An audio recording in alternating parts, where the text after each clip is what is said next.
आज का हमारा टॉपिक है पॉपुलेशन ग्रोथ। ठीक है बच्चों, पॉपुलेशन ग्रोथ का क्या मतलब है? जो पॉपुलेशन है उसमें किस तरीके से ग्रोथ होती है, उसकी क्या नेटिलिटी होती है, उसकी क्या मोर्टेलिटी होती है, उनको क्या फूड की क्या कैसे ज़रूरत होती है, ठीक है, वो कैसे सरवाइव करते हैं किसी एनवायरनमेंट में। आज हम इसके बारे में पढ़ेंगे। तो the size of population for many species is not a static parameter. जो पॉपुलेशन है किसी भी स्पीशीज की वो स्टैटिक पैरामीटर नहीं है, स्ट्रेट नहीं है। It keeps changing in time, ये हमेशा चेंज होता रहता है depending on various factors including food availability. ठीक है, वो किस किस पे डिपेंड करता है? फूड पे डिपेंड करता है, प्रिडेशन प्रेशर, कौन उसको खाने वाला है उस पर डिपेंड करता है, रिड्यूस वेदर जो चेंज होता है उस पर डिपेंड करता है। In fact it is the change in population density that give us some idea of what is happening to the population. तो ये हमें ये बताता है कि जो चेंज हो रहे हैं पॉपुलेशन डेंसिटी में, ये हमें बताता है कि हमारी पॉपुलेशन में क्या हो रहा है, वेदर इट इज़ फ्लरिशिंग और डिक्लाइनिंग, ये बढ़ रही है या कम हो रही है। What ever might be the ultimate reason, इसका रीज़न क्या है? The density of population in A given habitat during a given period. जो पॉपुलेशन है उसकी जो डेंसिटी है उसमें क्या चेंज आ रहा है, फ्लक्चुएट हो रही है due to change in their four basic process. ठीक है, ये कुछ प्रोसेस दिए हुए हैं, इसके बारे में हम पढ़ रहे हैं। टू ऑफ विच, दो उनमें से क्या है? Natality and immigration contribute and increase in population density. जो नेटिलिटी और इमिग्रेशन है वो बढ़ा रहा है पॉपुलेशन डेंसिटी को, एंड मोर्टेलिटी एमिग्रेशन है वो क्या कर रहा है? इसको डिक्रीज कर रहा है, कम कर रहा है। नेटिलिटी का मतलब क्या है? Number of birth during a given period, कितनी देर में कितने बर्थ होते हैं पॉपुलेशन में। ठीक है, तो ये क्या है? ये उसकी डेंसिटी को बढ़ा रहा है। मोर्टेलिटी का मतलब क्या है? Is the number of death in a population, कितनी डेथ हो रही है किसी टाइम में। Immigration is the number of individual of the same species, किसी भी स्पीशीज के जो इंडिविजुअल हैं that have come into the habitat. ठीक है, जो वो किसी जगह पे आए हैं फ्रॉम एल्सवेयर, कहीं और से, ड्यूरिंग द टाइम पीरियड, किसी टाइम पीरियड में जो कुछ इंडिविजुअल हैं जो बाहर से आए हैं। एमिग्रेशन का मतलब क्या है? जो इंडिविजुअल है पॉपुलेशन के हु लेफ्ट द हैबिटेट, जो उस जगह को छोड़कर चले गए हैं ड्यूरिंग द टाइम पीरियड, एक किसी लिमिटेड टाइम में। अब आप ये देखो, यहाँ पे ये डायग्राम दिखाया हुआ है, ये पॉपुलेशन डेंसिटी है, ये नेटिलिटी है। ठीक है, नेटिलिटी मतलब बर्थ जो है, ये मोर्टेलिटी है, ये डेथ के बारे में बताया हुआ है। इमिग्रेशन जो इंडिविजुअल आ रहे हैं, एमिग्रेशन जो इंडिविजुअल बाहर निकल रहे हैं। ठीक है, तो ये क्या है? So if N is the population density at time T. ठीक है, तो जो टाइम कैपिटल एन क्या है? वो पॉपुलेशन डेंसिटी है, कितने टाइम में? टी टाइम में। Then it's density at time T plus one, और टी प्लस वन जो टाइम है उसमें क्या होगा? तो देखो, इसको इस तरीके से रिप्रेजेंट किया गया है, हम N T plus one is equal to N T B plus I minus T plus E. इनको भी मैं एक्सप्लेन करती हूँ। You can see from the above equation that population density will increase if the number of birth plus the number of immigration is more than the number of death. ये कह रहे हैं कि जो population density है वो बढ़ेगी if the number of birth, अगर birth जो हो रहे हैं और जो immigration है वो ज़्यादा हो जाए डेथ से। ठीक है, डेथ से ज़्यादा हो जाए और एमिग्रेशन से ज़्यादा हो जाए। ठीक है, इनसे ज्यादा होंगे तो बढ़ेंगे, अगर इनसे कम होंगे तो घटेंगे। Under normal condition birth and death are the most important factor. Normal condition में बर्थ और डेथ जो है वो मोस्ट इंपॉर्टेंट फैक्टर है इन्फ्लुएंसिंग पॉपुलेशन डेंसिटी, जो कि अफेक्ट करता है, किस पे अफेक्ट करता है? पॉपुलेशन की डेंसिटी पे। The other two factor assuming importance only under special conditions. अब हम और भी फैक्टर पढ़ रहे हैं जो कि स्पेशल कंडीशन में इफेक्ट डालते हैं। For instance, if a new habitat is just being colonised, अगर किसी हैबिटेट को कॉलोनाइज ग्रुप में रखा गया है। इमिग्रेशन में contribute more significantly to population growth than birth rate. ठीक है, तो इमिग्रेशन जो है वो इमिग्रेशन जो है वो अफेक्ट डालता है, कंट्रीब्यूशन करता है। किससे ज्यादा कंट्रीब्यूशन करता है? बर्थ रेट से ज्यादा कंट्रीब्यूशन करता है। अब इसमें देखो, इसके बाद में है if different animal population nature behave the same way or show some restraint growth models के से पढ़ते हैं। Does the growth of a population with time show any specific और प्रेडिक्टेबल पैटर्न। ये कह रहे हैं जो ग्रोथ है जो पॉपुलेशन की, क्या वो with time show any specific and predictable, क्या ग्रोथ से हम कुछ क्लियरिटी निकाल सकते हैं, कुछ पता लगा सकते हैं। We have been concerned about unbridled human population growth and problem created by it in our country. हम ये कह रहे हैं कि हम देखते हैं कि ह्यूमन पॉपुलेशन की जो ग्रोथ हो रही है उससे जो प्रॉब्लम क्रिएट हो रही है हमारी कंट्री में, it is therefore natural for us, ये नेचुरली है, to be curious if different animal population behave the same way or show some restraint on growth. अभी कह रहे हैं it is therefore natural for us, ये naturally हमारे लिए curious भी है।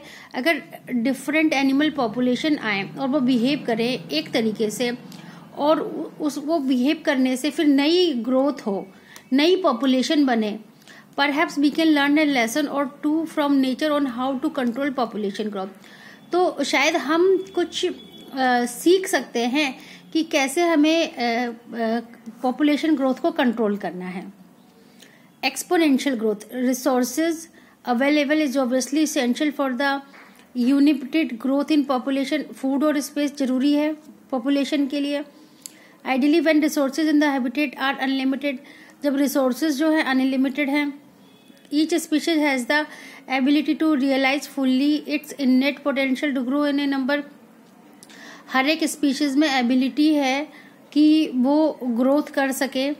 As Darwin observe while developing his theory of natural selection, Darwin ने अपनी थ्योरी दी थी नेचुरल सिलेक्शन की। Then the population grows in exponential और जियोमेट्रिक फैशन, फिर वो पॉपुलेशन की ग्रोथ है। If in a population of size N, अगर कोई पॉपुलेशन का साइज एन है, birth rate are represented as B, birth rate जो है बी है और डेथ रेट जो है वो डी है। देन द इंक्रीज और decrease in an number during a unit time T, तो इंक्रीज कितने हुए, डिक्रीज कितने हुए, एन जो है, ठीक है, टाइम में। तो इस पे D N upon D T is equal to B minus D into N. अगर b माइनस डी जो है वो r है तो ये हो जाएगा D N upon D T is equal to B minus D की जगह r लिख लेंगे। The r in this equation is called the intrinsic rate of natural increase. r जो है, r को हम यहाँ पे क्या कहते हैं, नेचुरल इंक्रीज हो रहा है उसका जो रेट है, ठीक है। And is very important parameter chosen for assessing impact of any biotic और एबायोटिक फैक्टर ऑन पॉपुलेशन। और ये काफी इंपॉर्टेंट पैरामीटर है चूज करने के लिए कि बायोटिक और एबायोटिक फैक्टर का क्या अफेक्ट हो रहा है पॉपुलेशन पे। To give you some idea about the magnitude of R values, R की वैल्यू देने के लिए for the Norway rate, the R is, कह रहे कि अगर आर की वैल्यू 0.015 है एंड फॉर फ्लोर बीटल की जो वैल्यू है वो 0.12 है। In 1981, the R value for human population in India, human population की जो R वैल्यू है 1981 में कितनी थी, 0.0205। Find out what the current R value is. अब आज 2020 में R की वैल्यू क्या है। For calculating it you need to know the birth rate and death rate. इसको कैलकुलेट करने के लिए आपको पता होना चाहिए, बर्थ रेट पता होना चाहिए और डेथ रेट पता होना चाहिए। The above equation describe the exponential और जियोमेट्रिक ग्रोथ। ये जो इक्वेशन है ये बताती है एक्सपोनेंशियल एंड जियोमेट्रिक ग्रोथ को बताती है, pattern of population and results in J shaped curve. और फिर बाद में जे शेप्ड कर्व बनता है when we plot N in relation to time, जब हम एक ग्राफ बनाएं। ठीक है, ये देखो एन को टी में ऐसे ग्राफ बना रहे हैं और ये जो जे शेप बन रहा है ये इसकी बात कर रहे हैं। ठीक है, if you are familiar with basic calculus you can derive the integral form of the exponential growth equation. अब यहाँ पे एक इक्वेशन है N T is equal to N zero E T upon R T. तो ये जो ई की ratio क्या है, आर टी। ठीक है, अब एन टी क्या है, population density after time T. N zero क्या है, population density at time zero. R क्या है, intrinsic rate of natural increase. और ई क्या है, the base of natural law. ठीक है, ई क्या है, नेचुरल लॉ 2.7 इसकी वैल्यू है। अब देखो ये डायग्राम देखो आप लोग, जो ए है when responses are not limited the growth plot is exponential.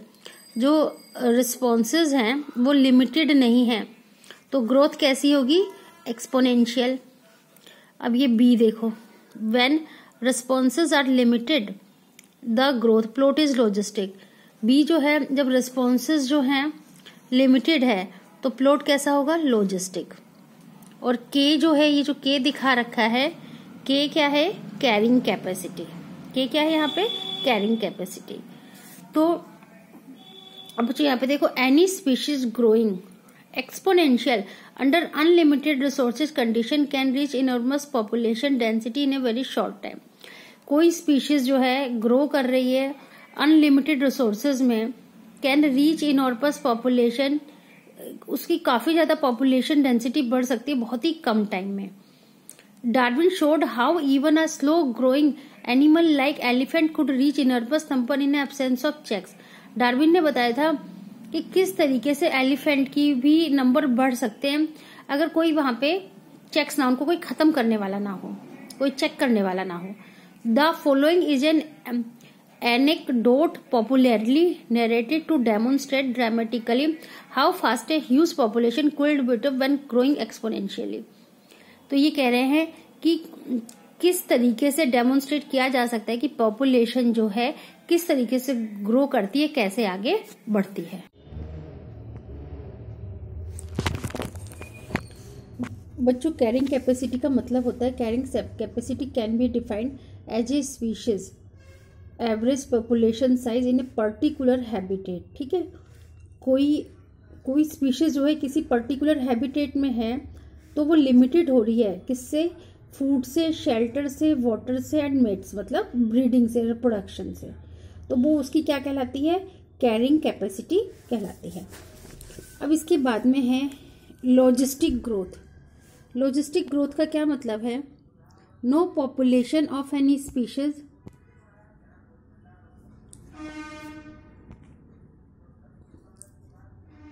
No population of any species in nature has its disposal unlimited resources to permit exponential growth। कोई भी पॉपुलेशन है नेचर में किसी भी स्पीशीज की, उसकी अनलिमिटेड रिसोर्सेज होते हैं एक्सपोनेंशियल ग्रोथ के लिए। This leads to competition between individuals for limited resources. ठीक है, तो इससे क्या होता है कि उनमें कंपटीशन होता है लिमिटेड रिसोर्स करने के लिए। The fittest individual will survive, and जो फिट होगा वो सर्वाइव करेगा, रिप्रोड्यूस करेगा। The governments of many countries have also realize that the fact and introduced various restraints with a view to limit human population growth. अब यहाँ पे क्या है, ये कह रहे हैं कि जो गवर्नमेंट है उसने रियलाइज किया है और इंट्रोड्यूस किया है बहुत सारी लोगों को with a view to limit human population growth. ठीक है, ह्यूमन पॉपुलेशन की ग्रोथ को कंट्रोल करने के लिए। In nature a given habitat had enough resources to support a maximum possible number beyond which no further growth is possible. Nature में कोई habitat है, वहाँ पे काफ़ी सारे रिसोर्सेज हैं, वो सपोर्ट करते हैं क्या, maximum possible number beyond which no further growth, उससे बहुत ज़्यादा ग्रोथ नहीं हो सकती। Let us call this limit as nature's carrying capacity for that species. इसको ही क्या कहते हैं, उसकी कैरिंग कैपेसिटी कहते हैं। मैंने कैरिंग कैपेसिटी अभी आपको बताया था। A population growing in A habitat with limited resources show initial lag. जो पॉपुलेशन है किसी हैबिटेट में और वहाँ पे लिमिटेड रिसोर्सेज है तो उसको क्या बोलते हैं, लैग फेज बोलते हैं। Followed by phases of acceleration and deceleration. उसके बाद वो बढ़ती है एंड देन कम होती है। और finally a asymptote when the population density reaches the capacity carrying capacity. और फिर वो पॉपुलेशन जो है एक उस पॉइंट पे पहुंच जाती है, कैरिंग कैपेसिटी के पॉइंट पे पहुंच जाती है। A plot of N in relation to time result in sigmoid group. एक प्लॉट है, ठीक है, एक प्लॉट हमने ड्रॉ किया है। उस प्लॉट में a plot of N in relation to time result in sigmoid group. कोई हमने प्लॉट लिया है, ग्राफ बनाया है टाइम से, और उसमें क्या आया है, सिग्मोइड कर्व आया है। The type of population growth is called world logistic growth and is described by the following equation. इस इक्वेशन पे बहुत सारे क्वेश्चन आते हैं। dn/dt is equal to rn k minus n/k। n क्या है, population density at time t। r क्या है, intrinsic rate of natural increase. और k क्या है, यहाँ पे कैरिंग कैपेसिटी है। Since resources for growth for most animal population are finite and become limited sooner or later. Resources जो हैं यहाँ पे एनिमल पॉपुलेशन के लिए क्या हैं, आर फाइनाइट है और लिमिटेड है। The logistic growth model is considered a more realistic ones. ठीक है, तो फिर ये बहुत रियलिस्टिक है, क्लियरली शो हो रहा है। ये कह रहे हैं gather from government census data the population figure for India for last 100 years, plot them and check which growth pattern is evident. ये कह रहे हैं कि 100 ईयर का डाटा है, उसका भी प्लॉट बनाओ, उसका ग्राफ बनाओ और फिर देखो उसमें किससे क्या रिजल्ट निकलता है।